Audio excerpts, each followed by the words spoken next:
zancen soyayya zan furta miki yan mata.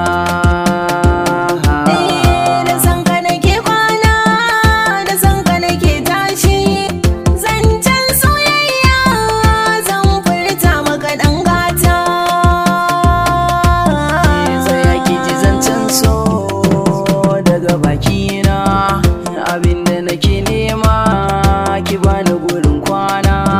Soyayi min zarge ke zannuna, idan aka ce baki an rufe babina, dan ke zan ba wa sarauta a wutar mata. Abinda nake nema yau na samu, na da na tarkon so kuma na kamo, ka zauna da mana furar so in damu, kai zan miƙawa na sama takin dirmo, dan kai ne nawa ban so mirata.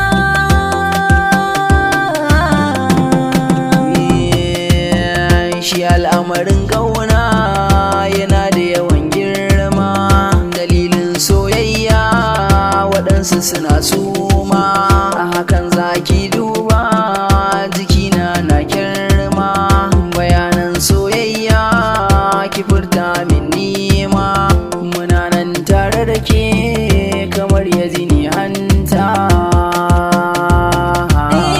Ƙaunata narke min a jini ɓarrago, na baka kalata ta ka riƙen ungo, gida in babu mutum shi za a kira kango, cikar matsayina ai karan ka zaman jigo, autanin samari zo na baka zurfata. Ni ba na kushe so shi ne asalin kowa. Ni ma dalilin sa ka ganni na gawa, Ni ban iya boye so ko da a gaban kowa. silar haka ne ni ma gaban ka na juyawa, Tun da na ce ke ce ba na canzawa. wurin da yake raina auren ma daurawa. Idan da rabo na san sai kin zama matata.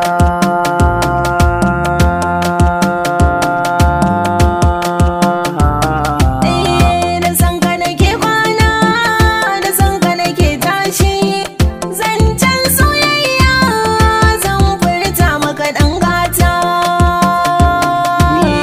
Da sanki nake kwana, da sanki nake tashi, zancen soyayya zan furta miki yan mata. Zancen soyayya zan furta maka dan gata.